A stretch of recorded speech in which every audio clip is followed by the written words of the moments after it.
Ini pengingat sederhana. Jika membaca cerita horor, jangan lupa membaca ta'awudz terlebih dahulu. Pengalaman ini dialami seseorang pada dini hari, sekitar pukul 2 lewat. Ia terbangun dari tidur, lalu mencoba memejamkan mata kembali. Namun rasa kantuk tidak kunjung datang. Akhirnya ia membuka jurnal penelitiannya. Berharap merasa lelah dan kembali mengantuk. Tetapi justru merasa bosan. Karena bingung, ia membuka ponsel.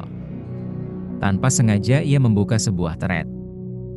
Thread pertama yang muncul berisi cerita pengalaman horor di penginapan ryokan di Jepang. Rumah tradisional yang terkenal sunyi. Terbuat dari kayu.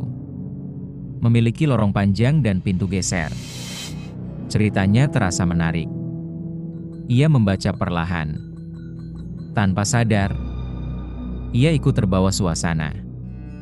Dan disitulah kesalahannya.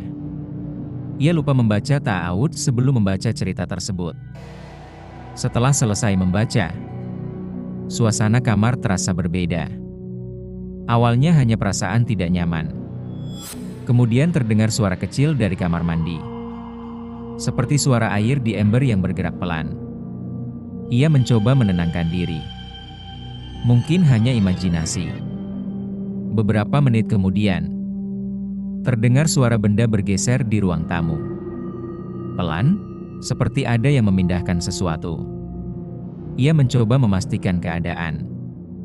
Ia keluar kamar. Namun tidak ada apapun. Ia kembali ke tempat tidur. Berusaha berpikir logis. Tidak lama kemudian, terdengar suara dari meja rias. Seperti ada benda yang digeser perlahan. Padahal tidak ada siapapun di rumah.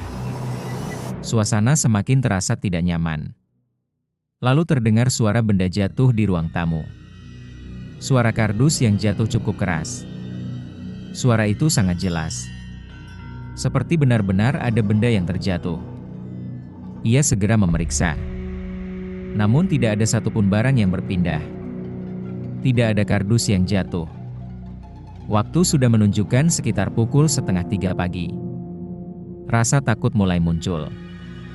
Yang awalnya merasa berani, kini mulai merasa gelisah. Akhirnya ia membaca beberapa surat pendek sebisanya. Sambil terus melihat ke sekitar. Suasana terasa semakin sunyi. Menjelang pukul 3 lebih, rasa kantuk mulai datang. Matanya hampir terpejam. Tiba-tiba, terdengar bisikan sangat dekat di telinganya. Suara laki-laki tua. Seperti suara seorang kakek. Dengan nada pelan, terdengar kalimat singkat. "Obakesan?" Ia langsung terbangun dengan jantung berdebar kencang.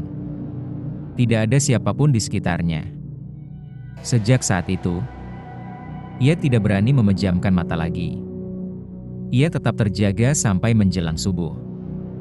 Setelah azan berkumandang, suasana kembali terasa normal. Pengalaman itu menjadi pengingat.